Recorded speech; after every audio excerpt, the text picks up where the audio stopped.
एक बार और मैं क्वेश्चन रीड कर देता हूँ आपके लिए। इसमें देखा gravitational force acts on all objects in proportion to their masses, why then a heavy object does not fall faster than a lighter object. ठीक है, तो इसमें देखो आप, जैसे ये हमारा न्यूटन्स लॉ ऑफ ग्रेविटेशन का फॉर्मूला है, F is equal to G m1 m2 upon r square. देखो मान लो ये हमने ले लिया अर्थ, ठीक है, अर्थ का मास हो गया m, ठीक है, और ये अर्थ की रेडियस हो गई, अर्थ की रेडियस हो गई r।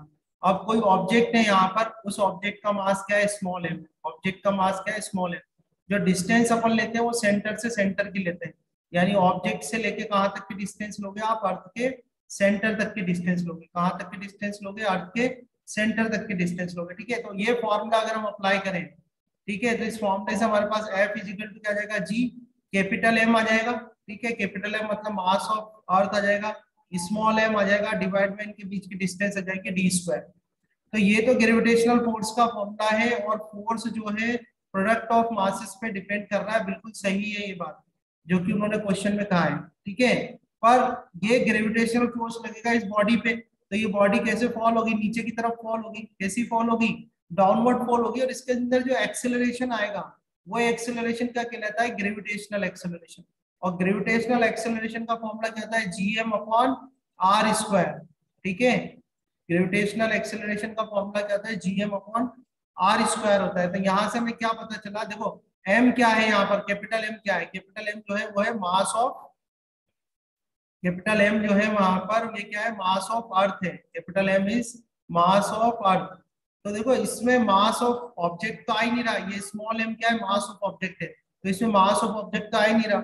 इसका मतलब ये हुआ कि जो भी ऑब्जेक्ट ग्रेविटेशनल फोर्स की वजह से फॉल हो रहा है, नीचे की तरफ फॉल हो रहा है, वो उसके मास पर डिपेंड नहीं कर रही। जो एक्सेलरेशन प्रोड्यूस हो रही है उस बॉडी के मास पर डिपेंड नहीं करती। तो या तो चाहे हेवियर बॉडी हो या लाइटर बॉडी, दोनों में जो एक्सेलरेशन प्रोड्यूस होगी वो क्या होगी, सेम होगी। ठीक है, तो इसका आंसर क्या आ जाएगा कि ग्रेविटेशनल एक्सेलरेशन, जी मतलब क्या होता है, gravitational acceleration. Gravitational acceleration does not depend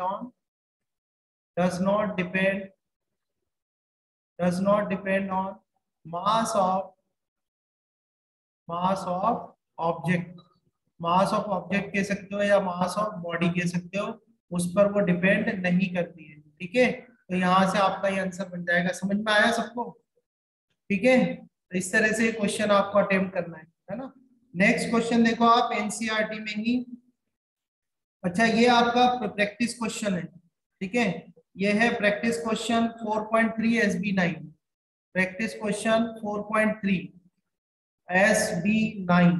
SB9। ठीक है, देखो इसमें क्वेश्चन देखो आप, उसमें क्वेश्चन क्या है, a coin and a piece of paper are dropped simultaneously from the same height above the surface of the moon. ठीक है, सरफेस ऑफ द मून ऐसे बना लो, ये आप बना लो, ये मून हो गया। ठीक है, ठीक है, अब हम क्या क्या गिरा रहे हैं, एक तो कॉइन है, एक पीस ऑफ पेपर है। तो यहाँ से हम, एक तो ये कॉइन हो गया, ये कॉइन हो गया आपका, और मान लो ये पीस ऑफ पेपर है, ये हो गया अपना पीस ऑफ पेपर।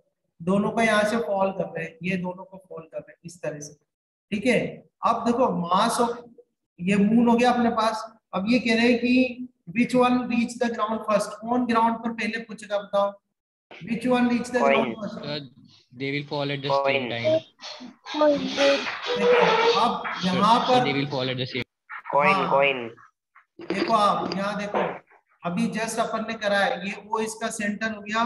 ठीक है, और आर जो है इसकी रेडियस हो गई, मून की रेडियस हो गई, और कैपिटल एम क्या हो गया, मून का मास हो गया। तो मून जो इन पर एक्सेलरेशन प्रोड्यूस करेगा उसका फॉर्मूला क्या होगा, small g is equal to G M upon R square. होगा नहीं होगा, बताओ मुझे जल्दी से भाई। ये मून है, ये मून है, तो Yes, मून sir. का मास एम ले लिया, मून की रेडियस आर ले ली, तो मून जो इनके अंदर एक्सेलरेशन प्रोड्यूस करेगा वो कितनी प्रोड्यूस करेगा, जीएम अपॉन आर स्क्वायर। तो मुझे ये बताओ कि इन दोनों में जो एक्सेलरेशन प्रोड्यूस होगी वो सेम होगी या डिफरेंट होगी। Same. एक्सेलरेशन जो प्रोड्यूस सेम होगी ना, क्योंकि एक्सेलरेशन किस पे डिपेंड कर रही है, कैपिटल जी पे, कैपिटल एम पे और आर पे, यानी मास ऑफ मून पे, रेडियस ऑफ मून पे, और ग्रेविटेशनल कांस्टेंट पे, यूनिवर्सल ग्रेविटेशनल कांस्टेंट पे। तो चाहे वो आप कॉइन के लिए निकालो चाहे पेपर के लिए हो, तो सेम ही आएगा। तो g will be same for both, g will be same for both, दोनों के लिए ही वो क्या है, सेम फॉर बोथ। तो दोनों के दोनों जो फॉल हो गए वो एक साथ फॉल हो गए। ठीक है ना सर हाँ बोलो भाई। तो आप ये लेते हैं प्रैक्टिस क्वेश्चन। प्रैक्टिस क्वेश्चन ये ले रहे हैं 4.4। 4.4 देखो, ठीक है। और SB9 का ये है, SB9 4.4 है ना। क्वेश्चन देखो आप, क्वेश्चन क्या है, आइडेंटिकल सर पैकेट्स। हाँ बोलो। सर 4.2 हमें होमवर्क में करना है क्या? वो सब मैं अभी इंस्ट्रक्ट करूंगा, जो करने हैं आपको वो मैं इंस्ट्रक्ट करूंगा अभी। ठीक है, जो क्वेश्चन करने होंगे वहाँ रेड से मैं मार्क कर दूंगा, ठीक है। वही देखो आप, इधर का identical packets are drop from a height h at two different places a and b। Place a is located at the equator. तो देखो अर्थ की शेप वाला क्वेश्चन है ये, तो अर्थ बना लो। अर्थ जो होती है कैसी होती है, इलेप्टिकल होती है, इलेप्टिकल अर्थ बना लो, ठीक है। और इधर आप देखो ये हो जाएगा इक्वेटर और ये हो जाएगा आपका पोल, ठीक है। तो यहाँ अगर आपसे पूछे कि जी ऑफ इक्वेटर और g of pole, gravitational acceleration equator पे ज्यादा होती है या पोल पे ज्यादा होती है, बोलो कहाँ ज्यादा होगी, पोल पे ज्यादा होगी या इक्वेटर? पोल पर ज्यादा होगी। क्यों होती है? क्योंकि रेडियस ऑफ इक्वेटर जो है, रेडियस ऑफ इक्वेटर ज्यादा होती है रेडियस ऑफ पोल से। और ग्रेविटेशनल एक्सेलरेशन जो होती है वो इनवर्सली प्रोपोर्शनल होती है रेडियस के स्क्वायर में, ठीक है। ध्यान से देखना, ग्रेविटेशनल एक्सेलरेशन का फॉर्मूला क्या होता है, Gm/r²। जी तो कांस्टेंट है ही, अगर अपन ने ये अर्थ लिया हुआ है तो अर्थ का मास भी कांस्टेंट हो गया। तो जी ओनली किस पे डिपेंड कर रहा है, रेडियस पे। और कैसा डिपेंड कर रहा है, उल्टा। उल्टा है ना, इनवर्स है, ठीक है। अगर रेडियस इंक्रीज होगी तो जी क्या होगा, डिक्रीज होगा। तो रेडियस कहाँ पे आपको ज्यादा लग रही है, ये हो गया रेडियस ऑफ इक्वेटर, ये हो गया रेडियस ऑफ पोल। तो आप आसानी से देख सकते हो कि रेडियस ऑफ इक्वेटर जो है वो ज्यादा होगी रेडियस ऑफ पोल से। तो जस्ट उल्टा हो जाएगा कि इक्वेटर पे जो ग्रेविटेशनल एक्सेलरेशन होगी वो कम होगी और पोल पर क्या होगी, ज्यादा होगी, ठीक है। तो आप जरा क्वेश्चन देख लो, क्वेश्चन क्या कह रहा है कि identical packets are dropped from a height h at two different places A and B. Place A is located at the equator and place B is located at north pole. इधर जो A पर है वो तो A तो कहाँ पर है, इक्वेटर पर है। और B जो है वो कहाँ पर है, नॉर्थ, ये पोल पर है। B कहाँ पर है, पोल पर है, ठीक है। Assuming the rest of the conditions are identical, will those packets experience the same acceleration? आप ये बताओ, एक पैकेट तो A पर रखा है जो कि इक्वेटर पर है, एक पैकेट B पे रखा है जो कि पोल पर है। आपको ये बताना है कि दोनों में जो एक्सेलरेशन प्रोड्यूस होगी वो सेम होगी या नहीं होगी, बताओ यस और नो। दोनों में जो सर नहीं एक्सेलरेशन, होगी। सो एक्सेलरेशन जो प्रोड्यूस होगी वो सेम नहीं होगी, ठीक है। कहाँ पर एक्सेलरेशन ज्यादा होगी, इक्वेटर पे ज्यादा होगी कि पोल पे ज्यादा होगी, बोलो भाई। पोल। पोल पर ज्यादा पोल होगी। पे। पोल पर क्यों ज्यादा होगी, क्योंकि वहां पर रेडियस क्या है, कम है। रेडियस कम है तो मतलब उल्टा रिलेशन होता है, रेडियस कम है तो ग्रेविटेशनल एक्सेलरेशन क्या होगा, ज्यादा होगा, ठीक है। तो इस तरह से आपको इसका आंसर करना है इस क्वेश्चन का। आया समझ में, नहीं आया, आ रहा है, ठीक है। और आ रहा है और सीखना ही है आपको, सबको सिखाऊंगा मैं, हर एक को आने चाहिए, ध्यान रखना। अभी नहीं करोगे, क्लास में करवाऊंगा, बट एक एक स्टूडेंट को आने चाहिए क्वेश्चन, ठीक है। तो इस तरह से हमने ये करे, आई होप के समझ में आए होंगे आपको। थोड़ा आगे चलते हैं अपन, ठीक है, आगे चलते हैं। देखो आप,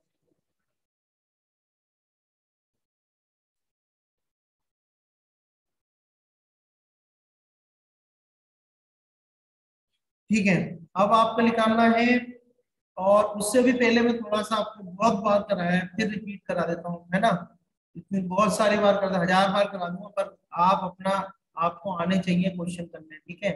एक ये टॉपिक है मोशन अंडर ग्रेविटी। क्या लिखा हुआ है, मोशन अंडर ग्रेविटी, ठीक है। इसको अगर आप रीड कर करो, हिंदी में समझना चाहो तो ग्रेविटी के अंदर मोशन, ग्रेविटी की वजह से मोशन। मोशन अंडर ग्रेविटी का मतलब क्या होता है, ग्रेविटी की वजह से मोशन। और ग्रेविटी क्या होता है, ग्रेविटी होता है अर्थ जो अट्रैक्शन का फोर्स लगाती है बॉडीज पर, उसको बोलते हैं ग्रेविटी, ठीक है। अर्थ जो अट्रैक्शन का फोर्स लगाती है बॉडीज पर, उसको क्या बोला जाता है, ग्रेविटी कहा जाता है। तो उसकी वजह से जो मोशन होता है उसको क्या बोलेंगे अपन, मोशन अंडर ग्रेविटी, ठीक है। हम्म, ठीक है, क्या कहेंगे उसको अपन, मोशन अंडर ग्रेविटी। अच्छा, इसमें दो केसेस है, दो केसेस है इसमें। पहला केस क्या है, व्हेन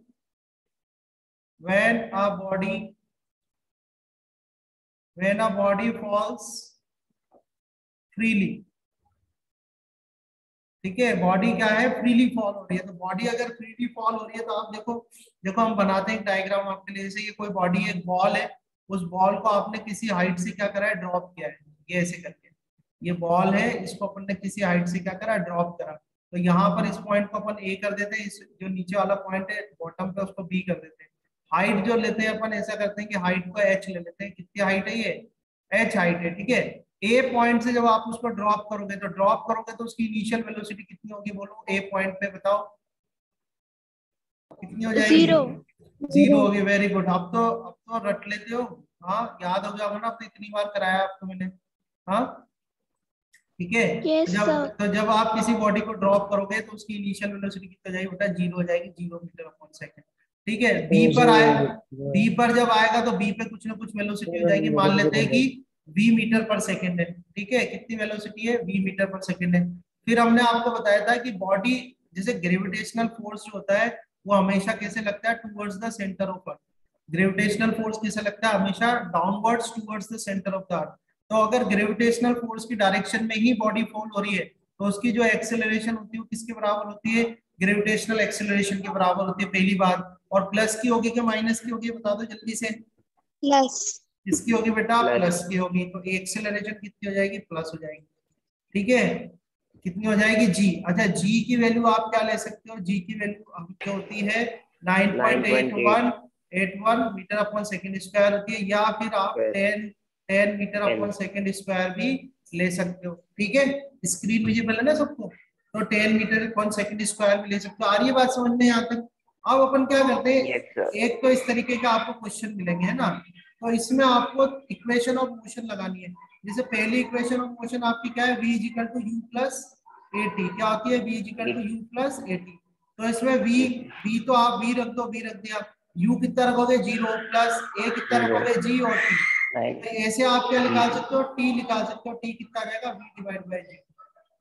आ रहा है समझ में, ठीक है। सेकेंड इक्वेशन जो है आपकी क्या है, s equal to u t plus half a t square. क्या है, s equal to u t plus half a t square. तो s होता है कि कितनी उसने डिस्टेंस कवर करी है। तो जब वो a से लेके b तक आ गया तो कितनी डिस्टेंस कवर करी है उसने, बताओ। a से b तक में कितनी डिस्टेंस कवर करी है, h करी है। इनिशियल वेलोसिटी कितनी है उसकी, 0। टाइम कितना है, t प्लस 1/2। एक्सीलरेशन कितना है, g। और ये आ गया टी स्क्वायर। तो यहाँ से आपके पास एक फॉर्मूला क्या जाएगा, h is equal to 1/2 g t square. ठीक है, ऐसे करके एक आपको फॉर्मूला मिलेगा। ऐसे थर्ड इक्वेशन ऑफ मोशन लगाओ। थर्ड इक्वेशन ऑफ मोशन क्या है, v square is equal to u square plus 2s। तो ये v स्क्वायर हो जाएगा, u की वैल्यू 0 कर देना, प्लस 2। एक्सीलरेशन g हो जाएगा और ये क्या आ जाएगा, h आ जाएगा। तो यहाँ से v square is equal to कितना आ जाएगा, 2g। तो आपको ये फॉर्मूले रटने की जरूरत नहीं है, मैंने सिर्फ इसलिए लिख के बता दिया कि आप किस तरह से अप्लाई करोगे फॉर्मूलेस को। ठीक है, ये आया नहीं आया समझ में, एक बार यस और नो कर दो, क्योंकि आगे इसी के क्वेश्चंस करने हैं। Yes sir. आया समझ में, यस सर। ठीक है। इसमें जो सेकंड पार्ट आएगा, सेकंड पार्ट ये होगा कि व्हेन, इसका जो बी वाला पार्ट है, बी वाला पार्ट आएगा वो आएगा कि when a body, when a body thrown, when a body thrown vertically upward। क्या आएगा, when a body thrown vertically upwards, ऊपर की तरफ अपन उसको क्या कर रहे हैं, थ्रो कर रहे हैं। ठीक है, तो आपको कंडीशन सीखनी है बेटा, कंडीशन क्या है, और अपने आप क्वेश्चन सॉल्व हो जाएंगे। क्या सीखनी है आपको, कंडीशन। अपन ने उसको ऊपर की तरफ थ्रो करा, तो ये वाला पॉइंट अपन ए ले लेते हैं, ये पॉइंट ए हो जाएगा। ठीक है, ये वाला पॉइंट हो जाएगा बी। तो किसी बॉडी को जब आप अपवर्ड थ्रो करोगे तो उसको कुछ ना कुछ आपको क्या देनी पड़ेगी, वेलोसिटी देनी पड़ेगी। तो यहाँ पर इनिशियल वेलोसिटी कितनी जाएगी, यू मीटर अपॉन सेकंड हो जाएगी। ठीक है, हाइट मान लेते हैं, हाइट कितनी है, एच है, तो एच आपकी हाइट हो जाएगी। अच्छा, ग्रेविटेशनल फोर्स जो होता है वो हमेशा कैसा होता है, डाउनवर्ड लगता है। ये आप हम ध्यान रखना, ग्रेविटेशनल फोर्स हमेशा डाउनवर्ड लगता है towards the centre of the earth, है ना बेटा। तो देखो ये ऊपर जा रही है बॉडी, तो एक्सीलरेशन जो होगा वो तो जी के ही बराबर होगा। प्लस जी लेंगे कि माइनस जी, माइनस जी लेंगे। क्यों, क्योंकि हमारी बॉडी जो है वो against the gravitational force motion कर रही है। ठीक है, अच्छा ये जब अपनी मैक्सिमम हाइट पर पहुंच जाएगा तो इसकी फाइनल वेलोसिटी कितनी हो जाएगी, बताओ। 0 हो जाएगी। तो यहाँ पर क्या आ जाएगा, 0 मीटर अपॉन सेकंड आ जाएगा। बस इतना आसान तो है, ये आपको ध्यान रखना है कंडीशन। ठीक है, अब अगर आप इसमें इक्वेशन ऑफ मोशन लगाओ इसके अंदर अपन इक्वेशन ऑफ मोशन लगाए, जैसे पहली लगा देते हैं। पहली क्या है, v is equal to u plus at। तो देखो फाइनल वेलोसिटी कितनी है 0, इनिशियल वेलोसिटी कितनी है u प्लस एक्सेलरेशन क्या आएगा माइनस g, और ये आ जाएगा t। तो इसको आप जब सॉल्व करोगे तो t इज इक्वल टू कितना आ जाएगा u डिवाइड बाय g। तो t ये क्या निकला है, ये क्या है, टाइम है, ये है time, time when body moves A to B, A से लेके बी तक जाने का टाइम, ठीक है। और अगर आपसे कोई ये पूछ ले कि वो ए से बी तक गया और वापस बी से ए तक आया तो कितना टाइम लगेगा, तो उसको बोलते हैं क्या होता है उसको, हाँ उसको बोलते हैं टाइम ऑफ फ्लाइट। क्या बोलते हैं उसको, time of flight. Time of flight होता है कैपिटल टी। कैपिटल टी मतलब देखो ए से बी तक जाएगा तो टी टाइम लगा, और फिर बी से ए तक आएगा फिर वापस उतना ही टाइम लगेगा टी। तो टी प्लस टी कितना हो गया, 2t हो गया। तो फॉर्मूला आपके पास क्या जाएगा, 2u डिवाइड बाय जी। तो यहाँ से आपको क्या ध्यान रखना है कि कोई भी बॉडी को जब आप वर्टिकली अपवर्ड थ्रो करते हो, तो जब हम बॉडी को आप वर्टिकली अपवर्ड थ्रो करेंगे तो जितना टाइम ऊपर जाने में लगाएगा उतना ही टाइम उसको नीचे आने में भी लगेगा, ठीक है। ये आ जाएगा 2u अपॉन t, है ना। आगे कोई दिक्कत नहीं है। जैसे आप ये फॉर्मूला लगाओ s equal to ut plus half at square, इसको अपन लगाते हैं तो s कितना है, h है, a से b की बात कर रहे हैं अपन खाली। तो s तो हो गया h, ये ut आ जाएगा, और यहाँ पर क्या जाएगा माइनस के हाफ gt स्क्वायर, ठीक है। थर्ड इक्वेशन लगाओ, थर्ड इक्वेशन अगर लगाए, थर्ड इक्वेशन क्या है, v square is equal to u square plus 2s। तो इसमें फाइनल वेलोसिटी कितनी है, 0, final velocity 0, u square minus 2gh, ठीक है। तो यहाँ से u इज इक्वल टू कितना आ जाएगा, √2gh। तो आपको कोई भी फॉर्मूला याद करने की जरूरत नहीं है, आपको जो याद करना है, जो लर्न करना है वो है ये कंडीशंस। आपको ये कंडीशंस आती है तो अपने आप इक्वेशंस ऑफ मोशन तो आप सबको आती है, आप अप्लाई कर देना, ठीक है। रिकॉर्डिंग में आपको दे दूंगा, नोट्स आपसे शेयर कर लूंगा, ठीक है। तो उसमें कोई प्रॉब्लम नहीं। अब अपन अपने क्वेश्चंस ले लेते हैं, बिकॉज अपने डे प्लान में क्वेश्चंस है। ये है प्रैक्टिस क्वेश्चन 5.1, प्रैक्टिस क्वेश्चन 5.1 और SB12 जल्दी से देख लो। तो प्रैक्टिस क्वेश्चन 5.1 SB12 मिला, ठीक है। स्टोन फ्रॉम है ना। मैं एक बार क्वेश्चन रीड कर रहा हूँ, आप लोग भी देखो। इसमें दे रखा है, Raj wants to estimate the height of a bridge, he drops a stone from the top of the bridge. तो इसमें क्या है, आप थोड़ा एक डायग्राम जरूर बना लिया करो, उससे आइडिया हो जाता है। मान लो उसने स्टोन को यहाँ से ड्रॉप करा, है ना, स्टोन को उसने ड्रॉप किया इधर से, और हाइट हमें नहीं पता, मान लेते हैं कि हाइट अज्यूम कर लेते हैं हाइट कितनी है, h है। तो ये h आपकी हाइट हो गई, यहाँ से इसने ड्रॉप करा है, ठीक है।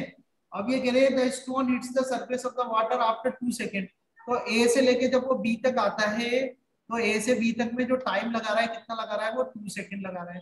अच्छा, ये डाउनवर्ड मोशन हो रहा है, फ्री फॉल, एक्सेलरेशन कितना आएगा, प्लस जी आएगा या माइनस जी आएगा, बोलो जल्दी से। प्लस जी आएगा, वेरी गुड, प्लस जी आ जाएगा, ठीक है।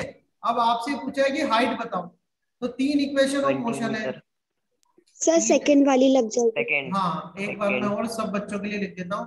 b equal to u plus a t होता है, s equal to ut plus half at square होता है, और b स्क्वायर इक्वल टू होता है u स्क्वायर प्लस 2as होता है। इसमें आपको वो चूज करनी है, इसमें आपको वो चूज करनी है तो सूट कर रही है। जैसे हमारे पास एक्सेलरेशन है तो ये एक्सेलरेशन आ गया, टाइम है तो टाइम इसमें है, ठीक है। अच्छा, इसको ड्रॉप कर रहे हैं तो इनिशियल वेलोसिटी कितनी होगी इसकी, बोलो। 0 होगी। तो ये भी u भी है मेरे पास, तो कौन सी इक्वेशन लगा दूं मैं, सेकंड वाली लगा देता हूँ। इसमें रटने की कोई जरूरत नहीं है, आप क्वेश्चन को समझो और समझ के आप कर लो, ठीक है। तो सेकंड इक्वेशन ऑफ मोशन लगाओ, तो s तो क्या हो जाएगा, s की जगह पर h आ जाएगा। सेकंड यानी लगा, मीटर आएगा, हाँ अभी देख लेते हैं, ठीक है। तो s की जगह तो h आ जाएगा, u की जगह 0 आ जाएगा, तो 0 इंटू टी आ जाएगा प्लस 1/2। एक्सीलरेशन जैसे में g की वैल्यू 10 भी ले सकते हैं तो अपन 10 ले लेते हैं, ठीक है। और टाइम कितना आपका 2 है, तो 2 का स्क्वायर आ जाएगा, ठीक है। तो 2 5 जा 10, तो ये कैंसिल हो गया, तो ये हो जाएगा 5 इंटू 2 2 जा 4, तो ये आंसर आ जाएगा आपका 20 मीटर, ठीक है। एक बार देख लो इसको, एक सेकंड में आ रहा हूँ। ओके, तो 5.2 है SB12 वगैरह। A stone was thrown vertically upwards from the ground and it reached the maximum height in 5 seconds. तो अभी क्या कर रहे हैं अपन बेटा, वेरी गुड सीरत, वेरी गुड। अभी चेक करते हैं, ठीक है। तो अभी अपन क्या कर रहे हैं, अपवर्ड थ्रो कर रहे हैं। डायग्राम्स मैंने आपको बना के दिखाए हैं सारे, ठीक है, उसी तरह से आप डायग्राम से ना ड्रॉ कर लें। हाँ अभी चेक कर लेते हैं, ठीक है। तो आपने अपवर्ड थ्रो करा तो इस वाले को आप ए पॉइंट लोगे, ठीक है, और इसको अपन कर लेते हैं बी पॉइंट, ठीक है। अपवर्ड आपने थ्रो करा है, अपवर्ड थ्रो कर दिया। क्वेश्चन क्या कह रहे हैं कि upward from a ground and it reach the maximum height in 5 second. तो मैक्सिमम हाइट ले लेते हैं कि इसकी मैक्सिमम हाइट कितनी है, h है, h हो गई इसकी मैक्सिमम हाइट। और मैक्सिमम हाइट कैसे रीच कर रहा है, ये 5 सेकंड में, तो इसको हमने कर दिया यहाँ पर 5 सेकंड, ठीक है। बस अब इसके पॉइंट्स देखते हैं अपन, पॉइंट्स क्या क्या कह रहे हैं, और आप लोग के आंसर्स भी चेक कर लेंगे, ठीक है। तो फर्स्ट ये कह रहे हैं कि the initial velocity with which it was thrown. पहले आपको बताना है कि ये जो यहाँ पर थ्रो किया है कितनी इनिशियल वेलोसिटी से थ्रो करा है। तो वापस से वही अपन को इक्वेशन ऑफ मोशन ही लगाने। देखो जब ये अपनी मैक्सिमम हाइट पर पहुंच जाएगा तो इसकी फाइनल वेलोसिटी कितनी हो जाएगी, 0, कितनी हो जाएगी, 0, ठीक है। तो मेरे पास फाइनल वेलोसिटी है, इनिशियल वेलोसिटी है। अच्छा एक्सेलरेशन कितना होगा, प्लस जी होगा या माइनस जी होगा, बोलो जल्दी से। माइनस जी हो जाएगा, माइनस ठीक है। तो ये तो बहुत इजी सा हो गया, अपन फर्स्ट इक्वेशन ऑफ मोशन लगा दें, v equal to u plus at, ठीक है। फर्स्ट वाली लगा देते हैं अपन, 0 हो जाएगी, ठीक है। इनिशियल वेलोसिटी हमें निकालनी है, प्लस एक्सेलरेशन की वैल्यू माइनस जी हो जाएगी, और टाइम जो है यहाँ पर टाइम कितना है, t है। तो आपको u फाइंड आउट करना है, तो u इक्वल टू यहाँ से कितना हो जाएगा, gt हो जाएगा, ठीक है। g अगर मैं 10 ले लेता हूँ और टाइम देख लेते हैं, टाइम कितना है, 5 है, ठीक है। तो ये आंसर आपके पास आ जाएगा 50 सेकंड, और sorry 50 metre upon second. Velocity find out करनी थी ना अपन को, तो ये आ जाएगा 50 मीटर अपॉन सेकंड। आया, काफी सारे बच्चों ने सही आंसर कराया, बिल्कुल मनी का सही है, जैनम का सही है, इससे पहले सीरत ने करा था, वो भी बिल्कुल सही आंसर था, ठीक है। बी वाला पार्ट सॉल्व करते हैं अपन। बी पार्ट में कह रहे हैं द मैक्सिमम हाइट। तो हाइट के लिए देखो, अब कोई सा ही फॉर्मूला लगाओ, आप ये लगा सकते हो v square is equal to u square plus 2as, ठीक है। आप ये देखो कि आपके पास कौन कौन सी वैल्यूज हैं और कौन सी फाइंड आउट करनी है। जैसे फाइनल वेलोसिटी मुझे पता है कितनी है, फाइनल वेलोसिटी 0 है। इनिशियल वेलोसिटी अपन ने निकाल रखी है, इनिशियल वेलोसिटी कितनी है, 50 है, तो 50 का स्क्वायर आ जाएगा प्लस 2। एक्सेलरेशन क्या लेना है आपको, माइनस जी लेना है, तो ये माइनस जी आ जाएगा यहाँ पर, ठीक है। और हाइट जो है वो अपन ने लिए h, तो यहाँ पर h आ जाएगा। तो इसको आप जब सॉल्व करेंगे तो ये आएगा 2gh, 2gh is equal to क्या आ जाएगा, 50 का स्क्वायर आ जाएगा। तो यहाँ से h जब आप निकालोगे तो ये हो जाएगा 50 इंटू 50, स्क्वायर है ना, तो 50 इंटू 50 हो जाएगा, और डिवाइड बाय 2 कर देंगे, और यहाँ पर कर देंगे 10। तो इसको हटा देना एक तो, और 2 से इसको कैंसिल कर दो, 25, तो 25 इंटू 5 आ जाएगा, ठीक है। और 20 इंटू 5 ये कर दो, 125 मीटर। सो ये भी जो पूर्वा ने आंसर करा है, और कानव आप चेक करना बेटा, है ना, एक बार चेक करना क्या आएगा इसका आंसर, 125 मीटर, ठीक है। सी वाला अपन सॉल्व करते हैं। सी देखो क्या रहा है, the distance that it travelled in its round trip back to the ground. अब ये कह रहे हैं कि ए से बी, तो हम ये करें कि distance travel from A to B, A से बी में। तो ए से बी में बेटा कितना कवर करेगा वो, 125 मीटर, 125 मीटर करेगा, ठीक है। और बी टू ए में कितना कवर करेगा वो, वापस 125 मीटर ही कवर करेगा, जितना ऊपर जाएगा उतना ही नीचे आएगा। तो टोटल डिस्टेंस कितनी हो गई उसकी, टोटल डिस्टेंस अपन निकालेंगे, टोटल डिस्टेंस कितनी जाएगी, 250 मीटर। तो इस तरह से काफी सारे स्टूडेंट्स ने बिल्कुल सही आंसर करा है, वेरी गुड, ठीक है। आप बताओ किसी को कोई दिक्कत हो तो बोलो, ठीक है। कह रहे हैं ball is thrown vertically upwards with a velocity of 49 metre per second. तो कोई बॉल है, अब ये कौन सा क्वेश्चन है, अपवर्ड थ्रो का, तो हमने उस बॉल को क्या करा, अपवर्ड थ्रो करा, ठीक है। तो ऑब्वियसली ये पॉइंट ए हो जाएगा, ये बी हो जाएगा। अपवर्ड थ्रो कराए तो उसकी इनिशियल वेलोसिटी आपको u इक्वल टू कितना गिवन है, 49 मीटर अपॉन सेकंड गिवन है, ठीक है। हाईएस्ट पॉइंट पर उसकी फाइनल वेलोसिटी कितनी जाएगी, 0 हो जाएगी, और अपवर्ड थ्रो कराए तो एक्सेलरेशन जो हो जाएगा माइनस जी हो जाएगा, ठीक है। कह रहे हैं द मैक्सिमम हाइट, आपको फर्स्ट पॉइंट में बताना है कि उसकी मैक्सिमम हाइट क्या होगी। तो मैक्सिमम हाइट के लिए आप देखें कौन सा फॉर्मूला लगाया जाए इसमें। आपको टाइम नहीं दिया हुआ है, तो टाइम नहीं दिया तो सेकंड तो लगा ही नहीं सकते, सेकंड तभी लगता है जब मेरे पास टाइम होता है, टाइम के पास है ही नहीं, तो थर्ड ही लगानी पड़ेगी आपको, v square equal to u square plus 2as, ठीक है। तो एक मिनट में चेक कर लो, फाइनल वेलोसिटी तो हो गई 0, u हो गया आपका 49 का स्क्वायर प्लस 2 और ये माइनस जी हो जाएगा और यहाँ पर क्या आ जाएगा h आ जाएगा। तो यहाँ से आपके पास आ जाएगा 2gh इज इक्वल टू 49 का स्क्वायर कर दोगे आप, यहाँ से h निकालोगे आप तो h क्या आ जाएगा 49 into 49 and divide by 2 into 9.8। ठीक है, इसको हमें सॉल्व करना है। इसको सॉल्व करके देखो h कितना आ रहा है, डिवाइड करके एक बार 122/5। हाँ 122.5 आ रहा है। कैलकुलेशन आप लोग देख लेना। 122.5 सर मैंने 10 लिया था तो 120। हाँ नो इशू, कोई बात नहीं, मेंशन कर देना बस कि सर हमने 10 लिया है, कोई इशू नहीं है। ठीक है, इसका बी वाला जो पार्ट है, बी वाले पार्ट में क्या कह रही है, देखो बी में क्या कैलकुलेट करवा है, total time taken it to take return back, total time निकालना है। तो टोटल टाइम देखो v इक्वल टू क्या होता है, u प्लस 80 होता है। ठीक है, और फाइनल वेलोसिटी 0 हो गई, इनिशियल वेलोसिटी 49 हो गई, माइनस ये 10 आ जाएगा g की वैल्यू।